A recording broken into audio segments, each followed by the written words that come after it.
Pak Sukitman ya Pak ya. Apa kegiatan Bapak sekarang ini Pak? Sekarang sudah pensiun. Ya, jadi, tapi sepedanya masih ada ya Pak ya? Masih sudah ditaruh di Museum Pancasila Sakti Lubang Buaya. Waduh, kenang-kenangan ya Pak. Pak, baiklah kita akan teruskan saja ke pokok persoalan. Bagaimana Pak Sukitman sebagai saksi hidup dari peristiwa G30 SPKI bisa cerita sedikit mengenai pengalaman Bapak, dan Bapak kan lihat sendiri kejadian itu, bahkan Bapak sempat disandra ya Pak ya oleh PKI. Terus saya sendiri juga waktu itu masih kecil Pak, ngeri sekali ngedengerinnya. Gimana Pak Bapak ceritakan ini?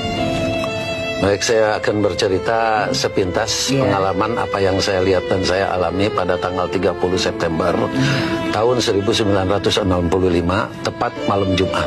Itu malam yang namanya Kebayoran sepi sekali, nggak seperti sekarang ya. Waktu itu saya ditugaskan di Jalan Iskandar Shah. Pada saat itu yang gedungnya sering dipakai pesta. Gitu. Bersama agen polisi tingkat 2 Sutarso. Dengan kelengkapan sepeda, itulah saya melakukan patroli-patroli. Karena waktu itu polisi negara adalah pelayan, pelindung, dan pengayom masyarakat. Dulu itu Pak ya? Dulu. Pada saat keadaan malam Jumat sepi sunyi, pada saat itu mendengarlah serentetan tembakan pada kurang lebih jam 3 malam. Dengan mendengar serentetan tembakan yang datangnya dari arah utara, saya sebagai anggota Polri untuk mengecek apa yang terjadi, saya izin dengan teman saya. Saya berangkat menyelusuri Jalan Iskandar Shah melawan arah dengan kecepatan yang tinggi lah, naik sepeda. Kecepatan tinggi naik sepeda ya tidak. Apa waktu itu nggak ada mobil Pak? Mobil tidak ada. Patroli dulu pakai sepeda ya Pak? Sepeda itu udah kebanggaan seorang polisi yang mendapatkan sama pentungan ya Pak ya? Pentungan dengan senjata jenggel. Oh gitu. Terus Pak?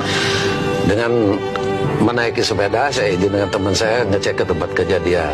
Tetapi sampai di tempat di mana tembakan-tembakan gencar, ada satu aba-aba turun dari sepeda, lemparkan senjata, angkat tangan.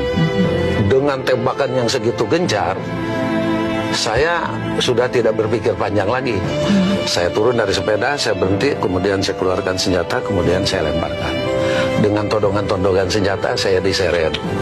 Diseret, kemudian dilempar ke dalam mobil, di mana posisi supir, saya berada di kabin bawah. Injek-injek Pak, enggak Pak? Enggak diinjak, hanya diikat, kemudian diikat ke belakang dengan todongan senjata. Dari situ, dengan keadaan begitu, saya hanya satu.